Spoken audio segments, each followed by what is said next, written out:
नमस्कार, India voice देख रहे हैं आप और मैं हूं आपके साथ प्रज्ञा मिश्रा। अब मैं हूं आपके साथ निकिता कश्यप। आपका एक बार फिर से स्वागत है हमारी खास पेशकश खबर देश प्रदेश में, जिसपे हम एक बार फिर से आपके सामने आ पहुंचे हैं खबरों के पिटारे के साथ, और जिसमें आज की सबसे बड़ी खबर है कि मॉनसून सत्र का आगाज आज से हो गया है। तो वहीं आपको बताएंगे कि अयोध्या में एसआईटी की ओर से जांच का किस तरीके से दायरा और भी बढ़ता जा रहा है। तो साथ ही साथ आपको जानकारी देंगे स्पोर्ट्स के बारे में। तो चलिए बिना किसी देरी के प्रज्ञा शुरुआत करते हैं अहम खबरों की। बिल्कुल, तो संसद के दोनों सदनों की कार्रवाई जो है वो आज से शुरू हो गई है। राष्ट्रगान के साथ शुरू हुए सत्र के पहले दिन लोकसभा में स्पीकर ओम बिरला ने सदन के पूर्व सदस्यों के निधन की सूचना दी और सदन की ओर से दिवंगत आत्मा की शांति के लिए प्रार्थना भी की गई। वहीं अगर राज्यसभा की बात की जाए तो वहां पे भी कार्रवाई शुरू होते ही उच्च सदन के नवनिर्वाचित सदस्यों को शपथ दिलाई गई। लोकसभा में जहां जोरदार हंगामे के बीच प्रश्नकाल नहीं चल सका और 12 बजे तक के लिए लोकसभा जो है वो स्थगित कर दिया। बिल्कुल प्रज्ञा, और देखिए 12 बजे दोबारा से शुरू हुआ था और जिसके बाद एक बार फिर से ये बड़ा अपडेट सामने आया है कि एक बार फिर से स्थगित हो गई है कार्रवाई। तो ये बार बार जिस तरीके से कार्रवाई जो है वो प्रज्ञा शुरू हुई और जिसके बाद बार बार स्थगित होती जा रही है। अब ऐसे में सबसे बड़ा सवाल यह है कि आखिर जो हमारे जो सरकार की ओर से यानी कि एनडीए की ओर से तमाम ऐसे बिल्स हैं जो कि रखे जाने हैं पटल पर पेश करवाने के लिए, उनको पेश किया जाएगा। तो आखिर वे कैसे आगे बढ़ेंगे? बिल्कुल निकिता, क्योंकि देखिए 7 बिलों की बात की जा रही है, उन बिलों को पेश किया जाना है जिसमें एफसीआरए की बात की जाए निकिता, एफसीआरए से लेकर जो भी सदन में जो महत्वपूर्ण बिल हैं एमएसएमई को भी लेकर वो पेश किया जाना है। लेकिन उससे पहले जिस तरह से निकिता हम देख रहे थे कि इससे पहले विपक्ष पार्टियां भी जो है पूरी तरह से एक्टिव मोड में नजर आ रही थी, वो लगातार बैठकें कर रही थी कि हम सदन को चलने नहीं देंगे। और उसका रिजल्ट निकिता हमने देखकर निकिता देख सकते हैं कि ये रिजल्ट जो है वो आज के कार्रवाई शुरू होते ही देखने को मिली। 12 बजे तक स्थगित हुआ, फिर उसके बाद दोबारा स्थगित कर दिया। बिल्कुल, आपने बिल्कुल सटीक जानकारी दी है। देखिए 12 बजे तक के लिए स्थगित हो चुकी थी कार्रवाई और 12 बजे देखिए शुरू भी हुई है और जिसके बाद एक बार फिर से स्थगित कर दिया गया है 12:30 बजे तक के लिए। अब देखने वाली बात होगी कि आखिर यह जो स्थगन की कार्रवाई लगातार चल रही है, विपक्ष भी पूरे तरीके से हमलावर है, तो आखिर प्रश्नकाल चलने देने की अपील जो है करते हुए जिस तरीके से कार्रवाई को आगे बढ़ाने की मांग की जा रही है, क्या यह कार्रवाई आगे बढ़ पाएगी, ये भी एक बड़ा सवाल है। क्योंकि देखिए प्रज्ञा, विपक्ष जो है वो पूरे तरीके से हमलावर नजर आ रहा है और सरकार को घेरने की पूरे तरीके से एकजुट तैयारी जो है वो करके आया है। बिल्कुल निकिता, क्योंकि जिस तरीके से हमने देखा कि शुरुआत में ही प्रधानमंत्री नरेंद्र मोदी ने लोगों से अपील की थी कि प्लीज सदन की कार्रवाई जो है वो चलने दिया जाए, क्योंकि कई महत्वपूर्ण बिल जो है इस बार के मॉनसून सेशन में पेश किए जाने हैं। लेकिन उससे पहले ही जो विपक्षी पार्टियां हैं वो सदन की कार्रवाई शुरू होती है, उसके बाद जोरदार हंगामा होता है, हंगामे के साथ ही 12 बजे तक के लिए स्थगित कर दिया जाता है। लेकिन निकिता उसके बाद हम फिर देखते हैं, अभी 12 बजे शुरू हुआ, फिर उसे स्थगित कर दिया गया। तो लगता है निकिता कि इस बार जो सेशन है वो विपक्ष जो है चलाने के मूड में नजर नहीं आ रहा है। क्योंकि देखिए हाँ बिल्कुल आपने सही बात कही है प्रज्ञा, क्योंकि जिस तरीके की तस्वीरें अभी सदन के शुरू होते ही कार्रवाई के शुरू होते ही देखने को मिली। मॉनसून सत्र अपने आप में देखिए जो सत्र होता है बेहद ही अहम होता है, क्योंकि एनडीए की सरकार की ओर से इसमें लगभग 7 जो ऐसे बिल हैं जिनको की पेश किया जाएगा, पटल पर रखा जाएगा, पास करवाने की मांग को रखते हुए और समझाया जाएगा कि आखिर ये कितने कारगर साबित हो सकते हैं। लेकिन जिस तरीके की तस्वीरें इस समय देखने को मिल रही है ये बेहद ही चुनौतीपूर्ण इसलिए भी लग रहा है क्योंकि विपक्ष पूरे तरीके से हंगामे के मूड में नजर आ रहा है। बिल्कुल निकिता, क्योंकि देखिए जिन बिलों की अगर हम बात करें, राष्ट्रीय सम्मान संशोधन बिल ये सबसे महत्वपूर्ण बिल है जिसको गृह मंत्री अमित शाह ने भी इंट्रोड्यूस करा था। और ये जो बिल है इसे लेकर भी जो विपक्ष पार्टियां हैं वो हंगामे कर रही है। राष्ट्रीय प्रतीकों और वंदे मातरम जैसे गानों के अपमान को रोकने के लिए, उसके नियमों को सख्त करने के लिए ये पूरा बिल है। तो ये काफी महत्वपूर्ण ये बिल भी माना जा रहा है। इसके अलावा निकिता अगर बात की जाए, जन्म और मृत्यु पंजीकरण संशोधन बिल ये भी आज पेश होना है। और इन सभी बिलों को पेश करने से पहले ही जिस तरीके से विपक्ष पार्टियां जो है वो पूरी तरह से एग्रेसिव मोड में नजर आ रही है। देखिए बिल्कुल विपक्ष जो है वो पूरे तरीके से हमलावर है और पूरे तरीके से घमासान की तस्वीरें भी देखने को मिल रही है। और इसी खबर पर हमारे साथ संवाददाता नितिन चौधरी जुड़ गए हैं। तो नितिन देखिए, आज बेहद ही शुरुआत जो है वो मॉनसून सत्र की घमासान पूर्ण रही है और जहां 12 बजे तक की कार्रवाई को स्थगित किया गया था, 12 बजे दोबारा से शुरू होती, लेकिन एक बार फिर से 12:30 तक के लिए स्थगित कर दी गई। क्या कुछ ताजा अपडेट निकलकर सामने आ रहा है नितिन? देखिए निकिता, बिल्कुल आज मानसून सत्र की शुरुआत जो है 12 बजे से चालू की गई थी, लेकिन उसके बाद जैसे ही विपक्ष का जो हंगामा देखने को मिला है, हंगामा देखने के बाद जो विपक्ष है पूरी तरीके से एक्टिव लग रहा है। लेकिन सबसे पहले बात की जाए तो मल्लिकार्जुन खड़गे जो है उन्होंने मुद्दा उठाया है नीट पेपर को लेकर, जो छात्रों के भविष्य को लेकर बात यहाँ कर रहे थे, जो जंतर मंतर प्रोटेस्ट चल रहा है छात्रों का, तो सबसे पहले मुद्दा ये था। उसके बाद में लगातार विपक्ष पूरी तरीके से जो है एक्टिव नजर आया, क्योंकि विपक्ष पहले से लगातार अपना तो घमासान था उसको देखते हुए और लगातार जो देखा गया था कि विपक्ष ने पूरी तरीके से एक्टिव होकर आया था कि क्या क्या मुद्दे यहाँ रखे जा सकते हैं। पहला मुद्दा नीट पेपर था, दूसरा जो है राम मंदिर को लेकर यहाँ पर जो है विपक्ष पूरी तरीके से हमलावर है, क्योंकि लगातार अखिलेश यादव ने पहले भी कहा था कि पत्नी भी ये मुद्दा उठाएंगे। वे खुद उनके सांसद लगातार जो जिस तरीके से 33 सांसद आए हैं उत्तर प्रदेश के अंदर, तो उनकी तरफ से भी यही मुद्दा सबसे पहले माना गया है कि बच्चों के भविष्य के साथ में जो खिलवाड़ हो रहा है, उसी को देखते हुए लगातार सरकार आखिरकार क्यों नहीं सुन रही है। लगातार जंतर मंतर पर जो है प्रदर्शन हो रहा था, उसको देख के मल्लिकार्जुन खड़गे पहला मुद्दा ये उठाया। उसके बाद विपक्ष की तरफ से लगातार जिस तरीके से हंगामा देखने को मिला सदन के अंदर, तो सदन को जो है 12:30 बजे तक के लिए स्थगित कर दिया गया। बिल्कुल नितिन, अगर बात की जाए क्योंकि जिस तरीके से सदन की कार्रवाई 11 बजे शुरू होती है, 12 बजे तक के लिए स्थगित कर दी जाती है, उसके बाद फिर 12 बजे शुरू होती है, 12:30 के लिए स्थगित कर दी जाती है। लेकिन अगर इसमें बात की जाए जो जितने बिल पेश किए जाने, क्या उसी मुद्दे को लेकर विपक्ष पार्टी हंगामा कर रही है या कोई अन्य मुद्दा भी जो है जिसे लेकर हंगामेदार हो रही है विपक्ष पार्टियां? देखिए प्रज्ञा, बिल्कुल लगातार विपक्ष पार्टी की बात की जाए तो विपक्ष के जितने भी सांसद हैं, चाहे वो समाजवादी पार्टी की बात की जाए, कांग्रेस की जाए, आम आदमी पार्टी की जाए, बसपा की जाए, या आजाद समाज पार्टी के जो चंद्रशेखर आजाद है, लगातार हमलावर थे। उनकी तरफ से भी ये कहा गया था पहले भी कि जो विपक्ष के मुद्दे है, जो सरकार मुद्दे लेके आती है, चाहे वो बात की जाए यूसीसी को लेकर, चाहे बात की जाए नीट पेपर को लेकर, चाहे वो बात की जाए राम मंदिर को लेकर भी मुद्दे को लेते हुए सरकार को किसी तरीके से घेरते हुए नजर आए थे संसद में जो समाजवादी पार्टी के सांसद है। अखिलेश यादव भी लगातार पहले बिल्कुल नितिन, अब देखना होगा कि 12:30 के बाद भी ये सदन की कार्रवाई शुरू हो पाती है या नहीं। तो एक प्रधानमंत्री नरेंद्र मोदी ने सदन की कार्रवाई शुरू होने से पहले क्या कुछ कहा था, चलिए आपको सुनवा देते हैं। बिल्कुल, तो देखिए जिस तरीके से आपको बता दें कि मानसून सत्र का आगाज आज से हुआ, लेकिन यह आगाज बेहद ही हंगामेदार नजर आ रहा है, क्योंकि एक के बाद एक जो है स्थगित करने की जो कार्रवाई की है वो तस्वीरें सामने आ रही हैं। लगातार इसमें बेहद ही हंगामेदार शुरुआत जो है वो देखने को मिली। प्रज्ञा, देखिए देखने वाली बात होगी तमाम जो विषय हैं उन पर आखिर किस तरीके से विपक्ष जो है वो हमलावर रहता है, क्योंकि अभी तक प्रज्ञा यहाँ सोचने वाली बात यह है कि प्रश्नकाल का भी जो स्टार्ट है, शुरुआत वो अभी तक नहीं हो पाई है। ऐसे में कितना चुनौतीपूर्ण होता है ये सरकार के लिए, ये देखने वाली बात। बिल्कुल निकिता, क्योंकि 12:30 से ये जो है कार्रवाई फिर से शुरू होने वाली है। निकिता, लगातार हमारे साथ नितिन चौधरी जो है इस खबर पर बने हुए हैं। नितिन, अगर प्रेजेंट स्थिति की बात की जाए तो क्या कुछ हलचल जो है वो पार्लियामेंट के बाहर देखने को मिल रहा है? क्या लगता है कि 12:30 के बाद भी ये कार्रवाई शुरू हो पाएगी या नहीं?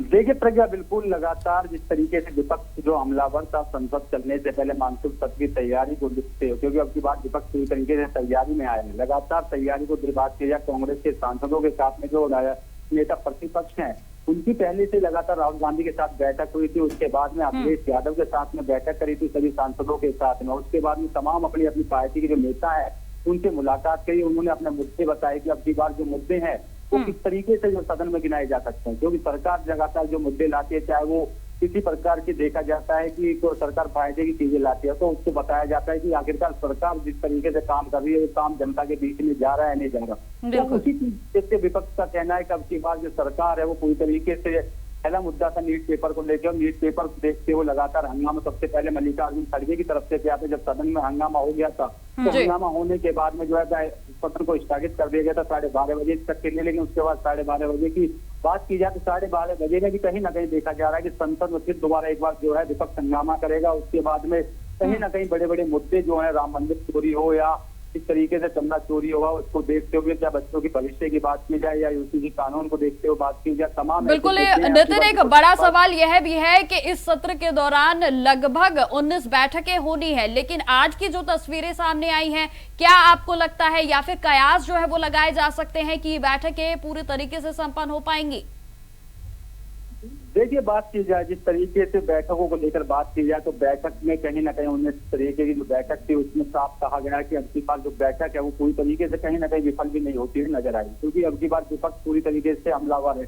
क्योंकि पहले लगातार जिस तरीके से चाहे महिला कानून का बिल जो आया था उसको देखते हुए जो सदन में पास नहीं होने दिया गया था, विपक्ष की तरफ से लगातार जो वोटिंग हुई थी उसमें जो है वो बिल पेश नहीं हो पाया था। लेकिन उसके बाद भी लगातार देखा गया था सरकार जो है भारतीय जनता पार्टी की सरकार थी, तो उन्होंने जो है घर घर जाके सभी सांसद सभी मंत्रियों को भेजा गया था कि आखिरकार इसमें इस तरीके की महिलाओं के साथ में बातचीत कराई गई थी। लेकिन उसके बाद भी सरकार की तरफ से लगातार अपने सांसदों को भेजा जा रहा था। लेकिन अब की बार जो बिल पेश होगा और लगातार जो मुद्दे हैं विपक्ष के पास पूरी तरीके से जो है मुद्दे अपने गिनाएंगे और मुद्दे से जो चर्चा की जाएगी। उससे पहले जैसे प्रधानमंत्री नरेंद्र मोदी ने सदन में अपना जो है अभिभाषण शुरू किया था, तो उसके बाद में लगातार जो है मल्लिकार्जुन खड़गे कांग्रेस पार्टी के बिल्कुल नितिन, अब देखने वाली बात होगी कि 12:30 बजे भी ही यह कार्रवाई जो है वो पुनः स्टार्ट जो है वो हो पाती है या फिर नहीं। ठीक है, तमाम जानकारी देने के लिए आपका बहुत बहुत धन्यवाद। तो प्रज्ञा, देखिए आपको याद होंगी कल की भी तस्वीरें जब सर्वदलीय बैठक में भी जो विपक्ष है वो पूरे तरीके से हमलावर नजर आया था और जहां उन्होंने वॉकआउट भी कर दिया था। बिल्कुल निकिता, सर्वदलीय बैठक में जैसे हमने देखा था कि एक दिन पहले ही सर्वदलीय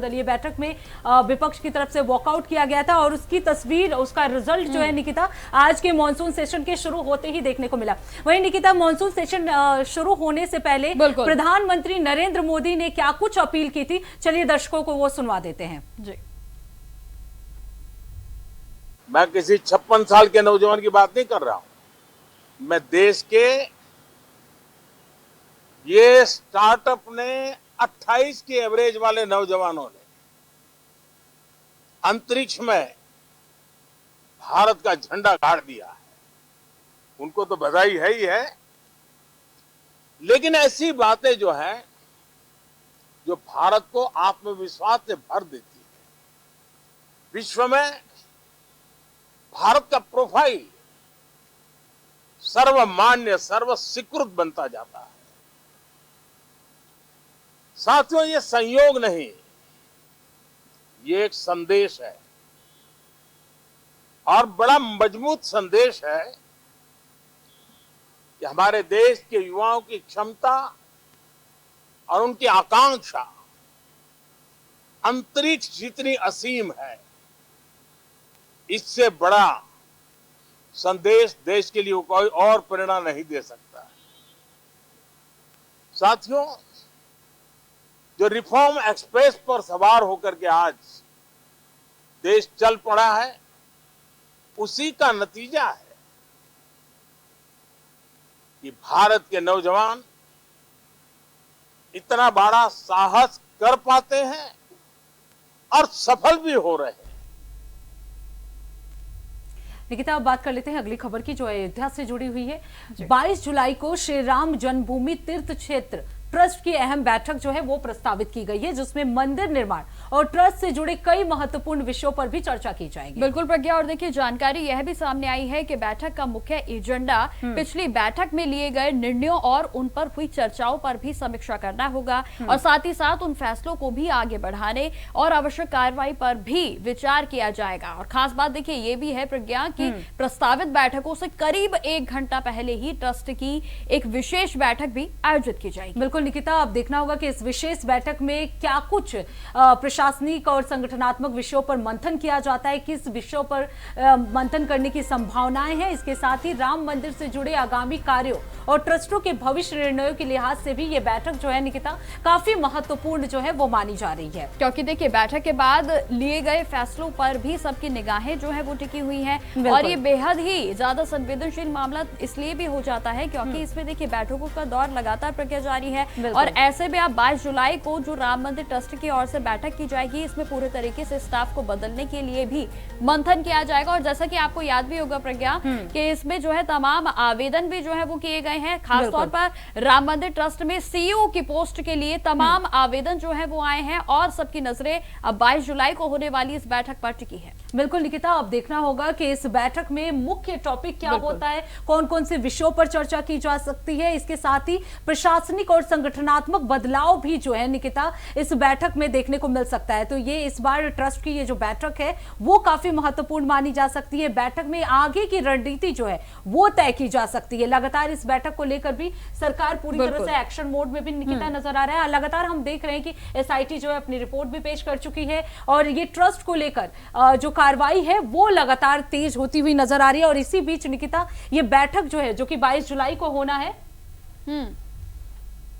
बिल्कुल बिल्कुल, और देखिए महत्वपूर्ण हो जा रहा है। बिल्कुल बिल्कुल प्रज्ञा, और देखिए आपको याद होगा कि जैसे ही ये मामला संज्ञान में आया था उसके बाद से ही इसमें लगातार बैठकों का दौर जारी है। और साथ ही साथ देखिए इसमें जो है आपको बताते चले कि 22 जुलाई को बैठक होनी है। अब उसमें क्या कुछ बड़ा फैसला लिया जा सकता है, सभी की निगाहें इस पर टिकी हुई हैं, क्योंकि बैठक में ट्रस्ट के तमाम पदाधिकारी भी शामिल होंगे और साथ ही साथ मंथन इस पर भी किया जा रहा है कि आखिर किस तरीके से इस स्टाफ को जो है वो बदला जा सकता है, क्योंकि सीईओ के लिए भी आवेदन दिए गए, तो वहीं तमाम ऐसे कर्मचारी हैं जिनके लिए आवेदनों को प्राप्त किया गया। बिल्कुल निकिता, और इसी खबर पे विस्तार से जानकारी देने के लिए बसंत मिश्रा जो है हमारे साथ जुड़ चुके हैं। बसंत, 22 जुलाई को ट्रस्ट की बैठक होने वाली है, किन किन विषयों पर मंथन हो सकता है, कितना महत्वपूर्ण ये बैठक माना जा सकता है?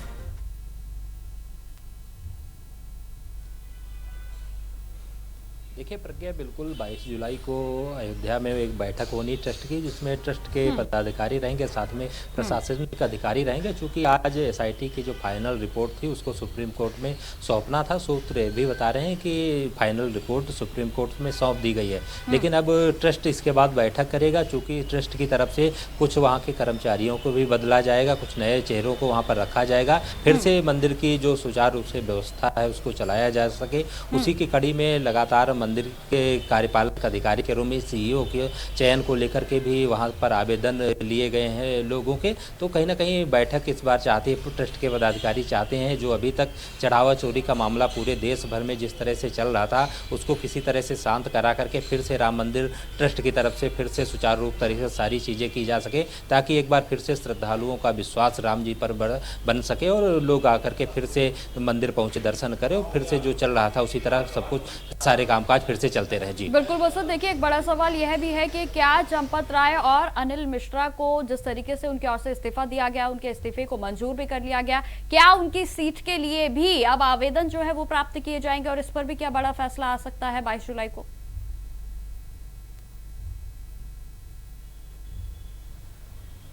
देखिए बिल्कुल, चाहे अनिल मिश्रा हो चाहे चंपत राय हो, उनकी जो सीट खाली है उसको लेकर के भी ट्रस्ट की तरफ से वहाँ पर नए चेहरों को जिम्मेदारी सौंपी जाएगी। लेकिन इस बार वो चेहरे कौन से होंगे ये तो आने वाला समय बताएगा। लेकिन इस बार ट्रस्ट की तरफ से ये भी कहा जा रहा है कि कुछ रिटायर्ड आईएएस आईपीएस होंगे, उनको ट्रस्ट में शामिल किया जाएगा, जो सही तरीके से ट्रस्ट को चलाएं, साथ में राम मंदिर अयोध्या की देखभाल कर सके, तमाम सारे वहाँ पर जो बिंदु हैं उसको लेकर के बैठक करें। निरंतर वहाँ पर अब बैठक होगी और लगातार राम मंदिर को फिर से सुचारू रूप से चलाने के लिए तो लगातार ट्रस्ट इस बार चाहती है जो 22 जुलाई को बैठक होगी कहीं ना कहीं अहम मुद्दे पर होगी और कई सारे महत्वपूर्ण निर्णय लिए जाएंगे, जिससे राम मंदिर ट्रस्ट की तरफ से जो निर्णय लिए जाएंगे वो ट्रस्ट के पदाधिकारियों को मान्य होंगे। साथ में जो भी वहाँ पर बसंत, अब देखना होगा कि कितना महत्वपूर्ण ये बैठक हो रहा है और क्या कुछ निर्णय इस बैठक में लिया जाता है। तो निकिता, लगातार ये बैठकों का दौर जो है वो शुरू हो सकता है और 22 जुलाई को राम मंदिर ट्रस्ट की भी बैठक होगी।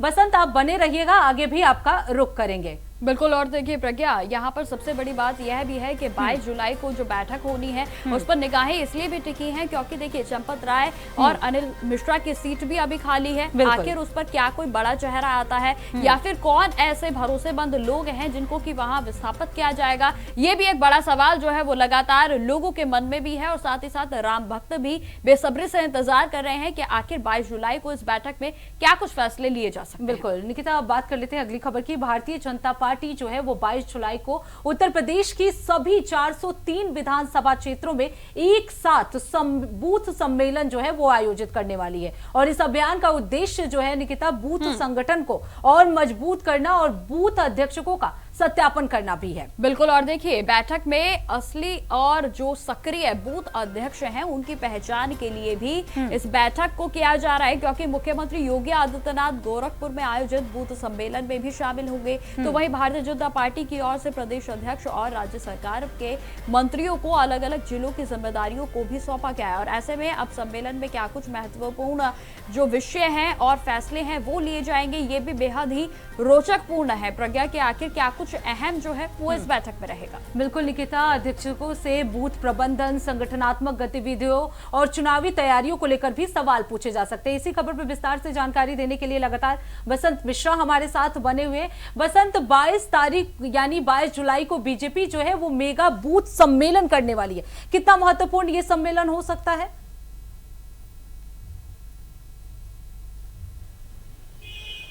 देखिए प्रज्ञा, बिल्कुल जिस तरह से बीजेपी की तरफ अगर बात की जाए, लगातार 2027 की तैयारियां शुरू कर दी है। उसी कड़ी में 22 जुलाई को 403 विधानसभा सीटों पर बूथ सम्मेलन करने जा रही है, जहां पर असली और नकली बूथ अध्यक्ष की पहचान की जाएगी।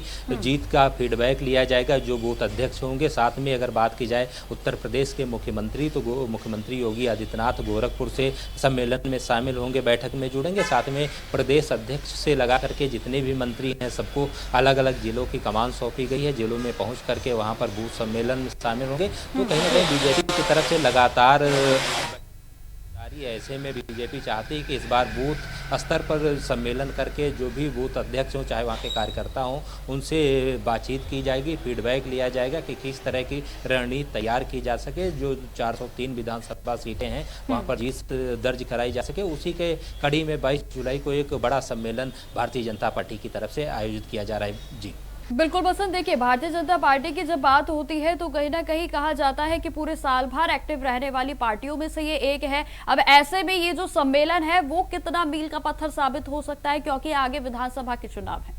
बसंत,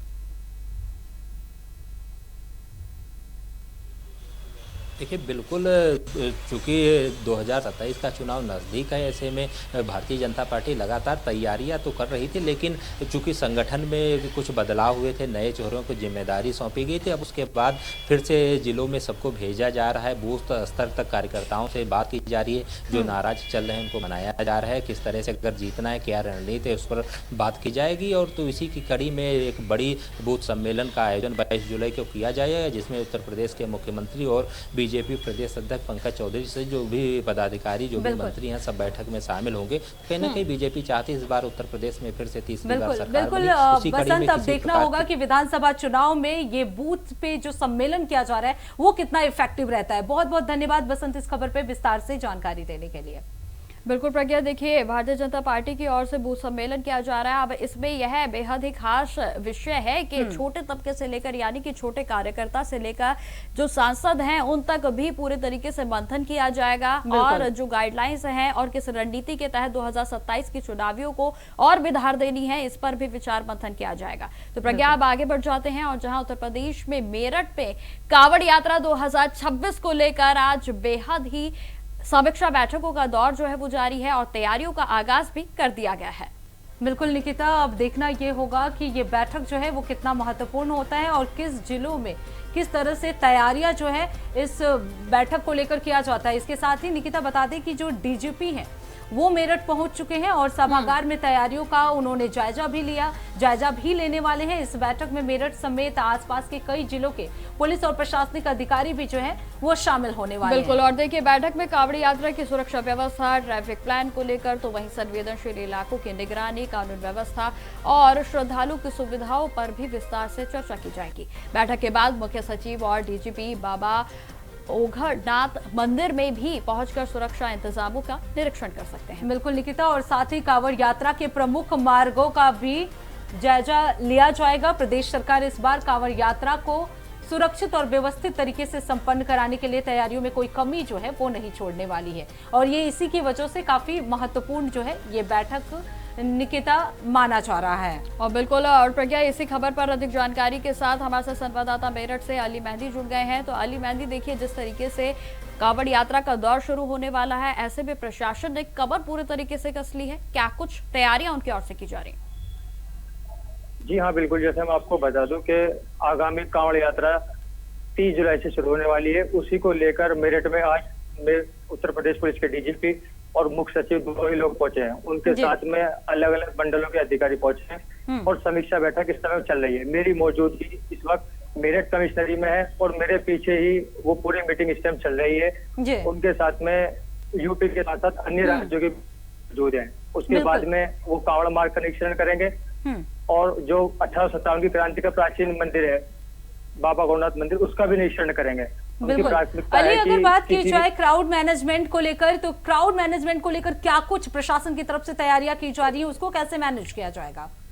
जी बिल्कुल, अभी ये अधिकारियों ने बताया कि जितने, क्योंकि मेरठ सेंटर पॉइंट है और मेरठ से लाखों की तादाद में शिव भक्त यहाँ से निकलते हैं, उनको लेकर सीसीटीवी से निगरानी की जाएगी, एटीएस भी तैनात रहेगी और जितनी भी फोर्स उन सबको लगा दिया गया है। उसके साथ साथ बाइक पर भी और शिव भक्त की जो वेशभूषा है उस वेशभूषा में भी पुलिस जगह जगह बिल्कुल अली मेहदी, अब कहा जा सकता है कि प्रशासन पूरे तरीके से तैयार है। तमाम जानकारी देने के लिए आपका बहुत बहुत धन्यवाद। तो कावड़ यात्रा का आगाज होने से पहले प्रज्ञा, इस समय प्रशासन पूरे तरीके से अलर्ट मोड पर है, जहां 30 तारीख से कावड़ यात्रा का आगाज होने वाला है और ऐसे में बैठकों का दौर अभी से ही शुरू हो गया है। बिल्कुल, और प्रशासन भी पूरी तरह से एक्शन मोड में निकिता नजर आ रहा है। मेरठ में पूरी तरह से प्रशासन जो है वो तैयारियों में जुटा हुआ है। क्राउड मैनेजमेंट को कैसे संभालना है, मंदिरों का क्या कुछ सुरक्षा व्यवस्था करना है, प्रबंधन किस प्रकार से करना है, निकिता, उसे लेकर पूरी तरह से प्रशासन अलर्ट में है। और अब आपको सीधा लिए चलते हैं उत्तर प्रदेश के बाराबंकी में, जहां मुख्यमंत्री योगी आदित्यनाथ की ओर से जनसभा को संबोधित किया जा रहा है। क्या कुछ कह रहे हैं, आप सुनिए।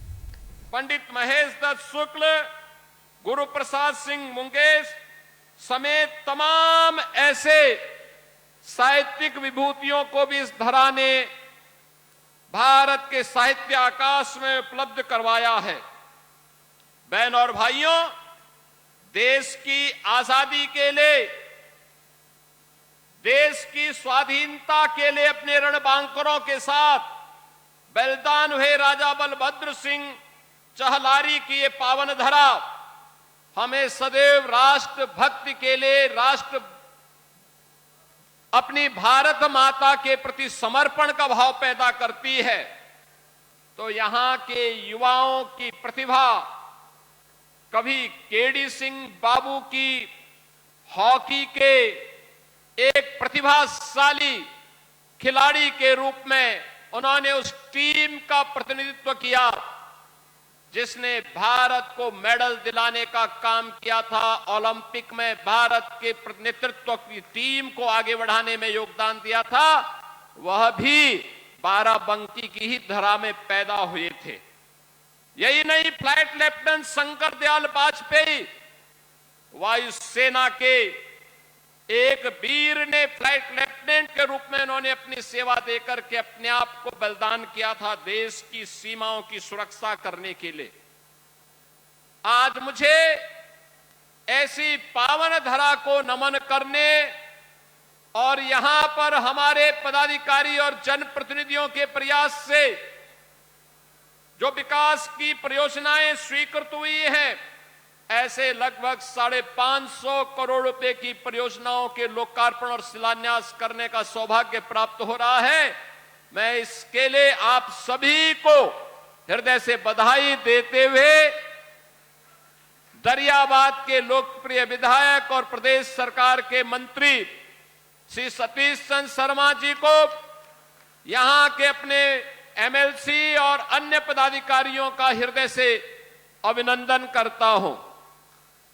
बहन और भाइयों, आज मुझे आकर के यहां पर, सोमवार का दिन भी है और ललितेश्वर महादेव का दर्शन करके, बहुत पवित्र दर्शन और दिव्य दर्शन करके अंतःकरण को अत्यंत आनंद की अनुभूति हुई।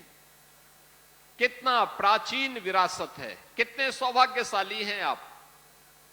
इस जनपद में भगवान ललितेश्वर महादेव का आशीर्वाद प्राप्त होता है। अगल बगल के कई जनपदों के श्रद्धालु यहां आते हैं, लेकिन मंदिर जीर्ण शीर्ण स्थिति में, कोई पुरसा हाल नहीं। यह देश 1947 के पहले हम मान सकते थे गुलाम था, पराधीन था। लेकिन 1947 में देश की आजादी हुई थी। आजादी की वो लो बाराबंकी के लोदेश्वर महादेव के मंदिर तक भी पहुंचनी चाहिए थी, नहीं पहुंच पाई। आजादी के बाद वह लोग कब्रिस्तान की बाउंड्री वाल के लिए तो प्राप्त हुआ, लेकिन लोदेश्वर महादेव के मंदिर को नहीं प्राप्त हुआ। हॉकी के लिए जिन्होंने भारत के राष्ट्रीय खेल हॉकी के लिए पूरा जीवन समर्पित किया, ऐसे केडी सिंह बाबू के हवेली के लिए नहीं वह पैसा उपलब्ध हो पाया था। पारिजात के महाभारत कालीन उस वृक्ष के संरक्षण के लिए नहीं हो पाया था। आज मुझे बताते हुए गौरव की अनुभूति हो रही है। बहनों और भाइयों, हमने भारत के विरासत के प्रतीक बाराबंकी की पहचान भगवान लोदेश्वर महादेव के इस पवित्र मंदिर के कॉरिडोर के लिए भी धनराशि स्वीकृत कर दी है। और आज मैंने देख करके अत्यंत आनंद की अनुभूति हुई, कितना भव्य कॉरिडोर बन रहा है काशी विश्वनाथ धाम की तर्ज पर। काशी विश्वनाथ धाम की तर्ज पर अब हमारे लोदेश्वर महादेव मंदिर का भी कॉरिडोर बनेगा और आने वाला हर श्रद्धालु, चाहे वह बाराबंकी का हो, अयोध्या का हो, बहराइच का हो, गोंडा का हो, सीतापुर, लखीमपुर, लखनऊ, उन्नाव, हरदोई, रायबरेली, अमेठी, फतेहपुर और पूरा बुंदेलखंड क्षेत्र भी आता है। जो भी आएगा अभिभूत होकर के जाएगा और बदले में आशीर्वाद और धन्यवाद आपको देकर के जाएगा।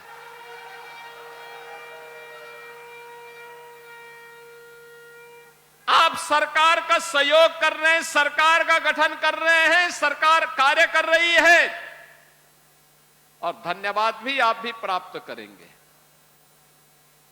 बहनों और भाइयों, यही काम तो हमारी सरकार ने किया है। अभी हम गोला गोकर्णनाथ में भी ऐसा ही भव्य कॉरिडोर का निर्माण कर रहे हैं, भव्य कॉरिडोर।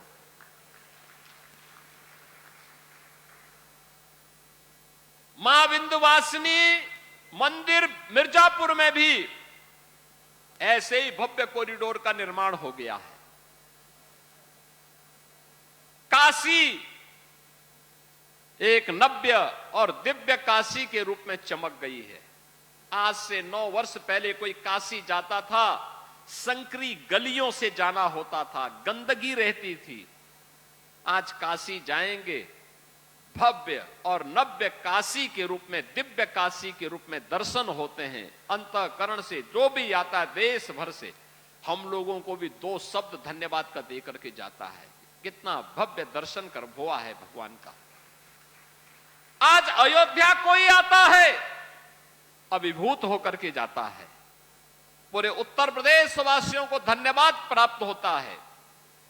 उत्तर प्रदेश वासी देश के अंदर कहीं जाते हैं, आज उसे सम्मान प्राप्त होता है। जब कोई स्पोर्ट्स पर्सन देश भर का या खास तौर पर हॉकी का कोई खिलाड़ी, हॉकी में 36 वर्ष के बाद भारत की टीम ने ओलंपिक में मेडल जीता। उससे पहले केडी सिंह बाबू और मेजर ध्यानचंद जी के समय में ही भारत लगातार 3 बार ओलंपिक में मेडल जीता था, लगातार 3 बार गोल्ड मेडल जीता था। बहनों और भाइयों, कोई भी जब देखेगा कितना दुख हुआ था लोगों को जब समाजवादी पार्टी के समय में हॉकी के इस महान खिलाड़ी ने, जिसने पूरा जीवन भारत के राष्ट्रीय खेल हॉकी के लिए समर्पित किया था, और कितना हृदय विदारक क्षण था जब उनकी हवेली बिकने की नौबत आई थी। तब हमारी सरकार आई थी, हमने कहा केडी सिंह बाबू की हवेली बिकेगी नहीं, सरकार उसका पैसा चुकाएगी और केडी सिंह बाबू की स्मृति को हम पुनर्जीवित करेंगे। हर युवा के लिए एक प्रेरणा है, हर भारतीय के लिए एक प्रेरणा है। आपने कल देखा होगा रात्रि को जब फीफा का स्पेन और अर्जेंटीना का मैच चल रहा था, क्या लोगों में जज्बा था। दो देश लड़ रहे थे, एक दक्षिण अमेरिका का अर्जेंटीना है और एक यूरोप का देश है स्पेन। दोनों टीमों के बीच संघर्ष चल रहा था, खूब लड़ाई ली जा रही थी फुटबॉल के लिए, और कैसे उनके समर्थक अभिभूत हो रहे थे। मैच हो रहा था अमेरिका में, न्यू जर्सी में मैच चल रहा था। मैं देख रहा था लोगों के उस जज्बे को।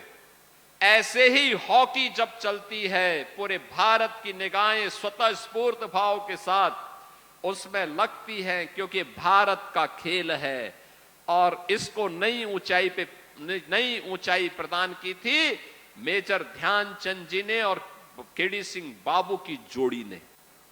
एक नई ऊंचाई दी थी, और केडी सिंह बाबू की हवेली बिक जाए ये कैसे हम स्वीकार कर सकते थे। हमने कहा नहीं, केडी सिंह बाबू की हवेली का पैसा हम चुकाएंगे और केडी सिंह बाबू के म्यूजियम का निर्माण हम वहां पे करेंगे।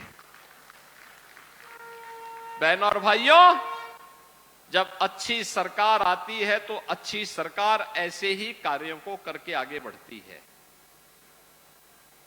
विरासत, ये विरासत सनातन धर्म की पहचान है। याद रखना, इसी विरासत के संरक्षण के लिए, सनातन मूल्यों की रक्षा करने के लिए यहां पर जो मैं कह रहा था कि अलग अलग समय में अलग अलग महापुरुषों ने अपना योगदान दिया। राजा बलभद्र सिंह चलारी जी ने भी अपना बलिदान इसी बात को लेकर के दिया था। देश की आजादी के लिए अपने रणबांकुरों के साथ उन्होंने ब्रिटिश हुकूमत की चूलें हिला दी थी। मात्र 18 वर्ष की उम्र में वो लड़े थे। मात्र 18 वर्ष, क्या उम्र होती है 18 वर्ष की, लेकिन देश की आजादी के लिए उससे बढ़कर के कुछ नहीं हो सकता। और यही तो काम किया था राजा बलभद्र सिंह ने, यही काम किया था कवि लाखन पासी जी ने, यही काम तो किया था देश की इसी गुलामी से मुक्त करने के लिए, देश की स्वाधीनता को बनाए रखने के लिए महाराजा बिजली पासी ने। यही तो योगदान दिया था महाराज सोहेलदेव ने, यही तो योगदान दिया था महाराणा प्रताप ने, छत्रपति शिवाजी महाराज ने और गुरु गोविंद सिंह जी महाराज ने। आज हम स्मरण करते हैं इसलिए क्योंकि देश की स्वाधीनता को बनाए रखने के लिए उन्होंने अपना योगदान दिया। और ये मेरी सरकार का सौभाग्य है, हमारी सरकार ने महाराज सोहेलदेव का भव्य स्मारक बहराइच में उसी स्थान पर बनाया है जहां पर महाराजा सोहेलदेव ने एक विदेशी आक्रांता सालार मसूद को मारा था, उसकी पूरी सेना के साथ उसको चकनाचूर किया था। उसी स्थान पर हमने भव्य कॉरिडोर बनाया है, भव्य कॉरिडोर महाराजा सोहेलदेव का बनाया है। हमारी सरकार लखनऊ में वीरांगना उदा देवी पासी का भी भव्य एक बटालियन, पीएसी की बटालियन ही हमने गठित की है। हमने वीरांगना छलकारी बाई कोरी के नाम पर गोरखपुर में पीएसी की एक बटालियन का गठन किया है। और ऐसे ही बदायूं में अवंती बाई लोधी के नाम पर, वीरांगना अवंती बाई लोधी के नाम पर एक पीएसी की महिला बटालियन का गठन हम लोगों ने वहां पर भी किया है। महारानी दुर्गावती के नाम पर बांदा में हम लोगों ने मेडिकल कॉलेज का निर्माण किया है। औरैया में लोकमाता अहिल्याबाई होलकर के नाम पर एक गवर्नमेंट मेडिकल कॉलेज का निर्माण किया है। अयोध्या में इंटरनेशनल एयरपोर्ट महर्षि वाल्मीकि के नाम पर किया है। अयोध्या में रेन बसेरा ये निषाद राज के नाम पर किया है। यानी हर महापुरुष को, जिस भी महापुरुष ने देश के लिए योगदान किया है, सनातन के लिए अपना समर्पण किया है, हमारा दायित्व बनता है उनको सम्मान दें, उनके गौरव को, उनकी महिमा को वर्तमान पीढ़ी को अवगत कराएं और उन्हें इस बारे में अवगत कराएं कि सनातन की सुदृढ़ नींव पर ही हमारा उज्जवल भविष्य निर्भर करेगा। हमारा भविष्य इस पर निर्भर करेगा। सनातन सुरक्षित है, हम सब सुरक्षित हैं। और अगर सनातन के ऊपर कोई खतरा आएगा तो बहनों और भाइयों, ये खतरा कोई बच नहीं पाएगा। ये जो बांटने वाले लोग हैं ना, ये सपा कांग्रेस के नाम पर जितने भी नमूने हैं, याद करना जब आपके ऊपर संकट आता है सबकी बोलती बंद हो जाती है, ये सबका मुंह बंद हो जाता है, कोई बोलेगा नहीं। और यही कारण था, पैसा आपका, लेकिन वह पैसा खर्च होता था कब्रिस्तान की बाउंड्री वाल के नाम पर। महादेवा के लिए पैसा नहीं मिलता था, अयोध्या के लिए पैसा नहीं मिलता था, महाराज सोहेलदेव के नाम पर, महाराज बिजली पासी के नाम पर, महाराज लाखन पासी के नाम पर, वीरांगना उदा देवी पासी के नाम पर, वीरांगना अवंतीबाई लोधी के नाम पर, वीरांगना झलकारी बाई कोरी के नाम पर, लोक माता अहिल्याबाई होलकर के नाम पर, या काशी विश्वनाथ धाम के नाम पर, या गोला गोकर्ण के नाम पर कोई पैसा नहीं प्राप्त होता था, कोई पैसा नहीं मिलता था। इसको वे सांप्रदायिक कहते थे। कब्रिस्तान की बाउंड्री वाल। तो बाराबंकी से हम सुन रहे थे मुख्यमंत्री योगी आदित्यनाथ को, जहां उन्होंने जनसभा को संबोधित किया। बिल्कुल निकिता, आप बात कर लेते हैं स्पोर्ट्स की खबरों की। तो फीफा वर्ल्ड कप 2026 का खिताबी मुकाबला आखिरकार खत्म हो गया और दुनिया को नया चैंपियन मिल गया है। स्पेन ने रोमांचक फाइनल मुकाबले में अर्जेंटीना को 1-0 से हराकर दूसरी बार फीफा वर्ल्ड कप का खिताब अपने नाम कर लिया। बिल्कुल, और देखिए जहां दोनों टीमों ने के बीच ये जो मुकाबला था बेहद ही रोमांचक पूर्ण रहा, तो वही निर्धारित समय तक दोनों टीमें गोल नहीं कर सकी और जिसके बाद मैच जो है वो एक्स्ट्रा टाइम में भी पहुंच गया था। इसी पे दिखा देते हैं दर्शकों को हमारी ये खास रिपोर्ट।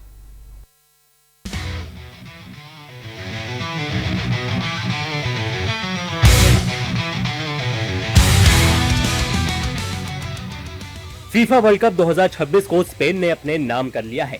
रोड्री की अगुवाई वाली स्पेन ने अर्जेंटीना का लगातार दूसरी बार चैंपियन बनने का सपना चकनाचूर करते हुए दूसरी बार खिताब अपने नाम किया। फाइनल मुकाबले में स्पेन ने अर्जेंटीना को 1-0 से मात दी। मुकाबले की बात करें तो न्यूयॉर्क न्यू जर्सी स्टेडियम में फाइनल में अर्जेंटीना और स्पेन के बीच शुरुआत से ही फाइट देखने को मिली। दोनों ही टीमें एक दूसरे पर हावी नजर आई। नतीजा ये रहा कि पहले 90 मिनट तक दोनों ही टीमें कोई गोल नहीं कर सकी। हालांकि मुकाबले में स्पेन ने गेंद पर ज्यादा कब्जा बनाए रखा और लगातार मौके बनाए, लेकिन अर्जेंटीना के गोलकीपर एमिलियानो मार्टिनेज ने काफी शानदार तरीके से बचाव करते हुए अपनी टीम को मैच में बनाए रखा। तो दूसरी ओर लियोनेल मेसी की अगुवाई वाली अर्जेंटीना की टीम स्पेन के मजबूत डिफेंस को भेदने में स्ट्रगल करती हुई दिखी। मुकाबले के स्टॉपेज टाइम में अर्जेंटीना को बड़ा झटका लगा जब मिडफील्डर एंजो फर्नांडिस को दूसरा येलो कार्ड मिलने के बाद मैदान छोड़ना पड़ा। इसके चलते एक्स्ट्रा टाइम में अर्जेंटीना सिर्फ 10 खिलाड़ियों के साथ खेलने पर मजबूर हो गई, जिसका फायदा स्पेन ने जल्दी ही उठा लिया। एक्स्ट्रा टाइम के 106वें मिनट में निको विलियम्स के हेडर से मिले पास पर सब्स्टिट्यूट फेराज टोरेस ने शानदार लेफ्ट फुट शॉट लगाकर गेंद को जाल में पहुंचा दिया। यही गोल मैच का निर्णायक गोल साबित हुआ। स्पेन ने एक और गोल भी किया, लेकिन फाउल के कारण उसे अमान्य घोषित कर दिया गया। आखिरी मिनटों में स्पेन ने संयम के साथ अपनी बढ़त बरकरार रखी और अर्जेंटीना की वापसी की हर कोशिश को नाकाम कर दिया, जिसके साथ स्पेन ने डिफेंडिंग चैंपियन अर्जेंटीना को 1-0 से हराकर फीफा वर्ल्ड कप 2026 का खिताब जीत लिया। पूरे टूर्नामेंट में अजय रहने वाली स्पेनिश टीम ने 2010 के बाद पहली बार और टोटल दूसरी बार फुटबॉल विश्व कप का खिताब अपने नाम किया। वहीं 2022 की विश्व चैंपियन अर्जेंटीना लगातार दूसरा खिताब जीतने में चूक गई।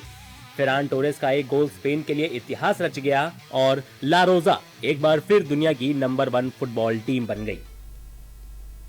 तो बिल्कुल प्रज्ञा, देखिए फाइनल मुकाबला बेहद ही रोमांचक और कांटे की टक्कर वाला रहा है, लेकिन देखिए इसी बीच एक बेहद ही रोमांचक पूर्ण घटना भी सामने आई और जिसने सभी दर्शकों का ध्यान अपनी ओर केंद्रित कर लिया। बिल्कुल, फीफा वर्ल्ड कप 2026 के फाइनल रोमांच खत्म होने के बाद मैदान पर कुछ ऐसा नजारा देखने को मिला जिसने खेल की भावना पर ही सवाल खड़े कर दिए।